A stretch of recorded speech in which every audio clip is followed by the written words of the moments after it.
கடந்த ஆண்டு கூட இதே போல் ஒரு நிகழ்ச்சி நடத்துகிறாங்க. இது ரொம்ப வரவேற்கத்தக்கது ஒரு நிகழ்ச்சி. ஏன்னா பகிர்ந்த உறவுகள் காணாமல் போனதுக்கு எல்லாருமே உதவி நவீன்குமார் போன்ற ரஜினேஷ் மற்ற காவலர்கள் நான் எல்லாருமே பார்த்தீங்கன்னா மதுரை திருச்சி போலீஸு மதுரை போலீஸு எல்லாருமே எனக்கு இரவு தூங்கவே இல்லை. அந்த பெண் எங்கே போயிட்டுருக்கா எப்படி வந்துட்டுருக்கா அப்படின்னு சொல்லி ஃபாலோ பண்ணி ஒவ்வொருத்தரையாக பேசி அதை பத்திரமா மீட்டு கொண்டு வரணும் அப்படிங்கிறதுல ரொம்ப அக்கறை எடுத்து யாருக்கும் புரியுது அதை கண்டுபிடிச்சா அது பெரிய பாராட்டு. அம்மாலாம் கூட அதை ஃபேஸ்புக்கில் வாட்ஸ்அப்லாம் போட்டிருந்தாங்க. ரொம்ப நன்றி எங்களுக்கு. இப்போ இதுதான் எங்களுக்கு பெரிய பங்கு. காவல்துறையில் பார்த்தீங்கன்னா முதலமைச்சருடைய பதக்கம் இருக்குது, ஜனாதிபதி மெடல் இருக்குது, அண்ணா பதக்கம் இருக்குது. இந்த பதக்கத்தை விட இவங்க ஒரு சுதந்திர போராட்ட தியாகியோட மகள். இவங்க கையால் நாங்கள் இந்த மாதிரி விருது வாங்குறது ரொம்ப பெருமையாக நினைக்கிறோம்.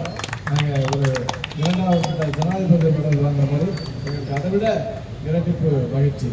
உண்மையிலே இது ஒரு எஃபர்ட் எடுத்து உங்களையெல்லாம் அழைச்சிட்டு போய் இந்த மொமெண்டமெல்லாம் செய்கிறதுக்கு இந்த சான்றுகள்லாம் ரெடி பண்ணுறதுலாம் எவ்வளோ சிரத்தை எடுத்துக்கணும். அவங்க ஒரு பெண், அதுவும் வயதானவங்க. இந்த அளவுக்கு காவல்துறை நேசிக்கிறாங்க.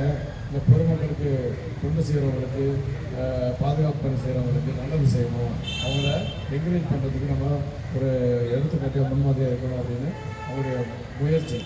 ஏன்னா அவங்களுடைய 10 கால் பண்ணாங்கன்னா எங்களால் 4 கால் 5 காலாக இருக்கணும். ஏன்னா மீட்டிங்கில் இருப்போம், இல்லை முக்கியமான ஒரு நிகழ்ச்சியில் இருப்போம், ஒரு அலுவலில் இருப்போம், அதனால் எடுக்க முடியாது. பட் இருந்தாலும் அது மனம் போகாமல் திரும்ப எங்களுக்கு கூப்பிட்டுட்டே இருப்பாங்க. கூப்பிட்டு எப்படியாவது நடத்தணும் அப்படின்னு. நாங்கள் 4 நாளாக தூங்கவே இல்லை. இந்த பெரிய நிகழ்ச்சி இருக்குது, மற்ற பணிகள்லாம் இருக்குது. தொடர்ந்து இன்றைக்கி ஒரு ஆர்ப்பாட்டம் வேறு. அப்படியே நேற்று கிரிக்கெட் மேட்ச் வேறு 2020 அதுக்கு 1 மணி வரைக்கும் பந்தோஸ் பார்த்தோம். அப்படி ஒரு 3-4 நாட்கள் நாங்கள் இரவில் 4 மணி நேரம் அப்படியே தூங்கிட்டுருக்கோம். அப்படியே இருந்தோம். எங்களுக்கு இதை இதில் நடத்தணும் அப்படின்னு ஆசை முடியல. ஒரு கடந்த ஆண்டு கூட இந்த மாதிரி மாலை வேலையில் தான் இந்த நிகழ்ச்சி பண்ணோம். இப்போ இதுக்கெல்லாம் ஒரு பெரிய மனசு வேணும். இந்த காவல்துறைக்கு நல்லது செய்யணும், அவங்கள ஊக்குவிக்கணும் அப்படின்ற மாதிரி ஒரு எண்ணம் செய்கிறாங்க. உண்மையிலே அவங்களுக்கு பாராட்ட வேண்டிய காவல்துறை எல்லாமே நிலமாக வச்சுருக்கோம். நம்மளுடைய உதவி அதிபர் நவீன்குமார் சொன்ன மாதிரி சில பேர் அதாவது எப்போதுமே ஒரு தரப்பு போலீஸாராக பாதிக்கப்படுவாங்கன்னா புகார்தாரர் இன்னொரு பக்கம் கவர்மெண்ட் கட்சி வைப்பாங்க. அதில் ஒருத்தர் கவர் பண்ணாத இருப்பாங்க. அவங்க நடவடிக்கை எடுக்கும்போது அவங்க எங்களை பார்த்து பொறாமப்படுவாங்க, இல்லை ஏதாவது அவர் சொன்ன மாதிரி நிறுத்தல் போடுவாங்க, திட்டுவாங்க. அது நடக்க தான் செய்யும். அதனால் நம்ம அதை பொருட்படுத்தவே முடியாது. இருந்தாலும் அவங்க எங்கெல்லாம் அவங்களுக்கு எந்த காரியமும் ஆக போகிறதே இல்லை. ஒரு சின்ன ரெக்கமெண்ட் கூட எங்களுக்கு ஃபோன் பண்ண மாட்டாங்க. அது மாதிரியான நாங்கள் ஒரு ஆண்டு பணி முடிஞ்சு போச்சு. இது வரைக்கும் எங்களுக்கு ஃபோன் அழைப்போ இல்லை ஒரு சிபாரிசோ அதெல்லாம் எதுவுமே பண்ண மாட்டாங்க. இந்த காமனாக பப்ளிக்காக கஷ்டப்படுறாங்க. எல்லாருமே அரசாங்க சம்பளம் வாங்குவோம். இப்போ 8 நாள் பொங்கலுக்கு லீவ் விட்டாங்க, எல்லாம் கூட்டிகிட்டு போயிட்டாங்க. கணக்கு கூட ஹெட்குவார்ட்டர்லாம் இருப்பாங்க.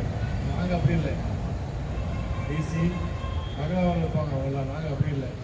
டிசிலேருந்து ஜேசிலேருந்து அரசியல் கமிஷன் எல்லாத்தையும் அவங்க அலுவலகம் பண்ணியிருக்கோம். உணவு பணி, பகல் பணி பார்க்காம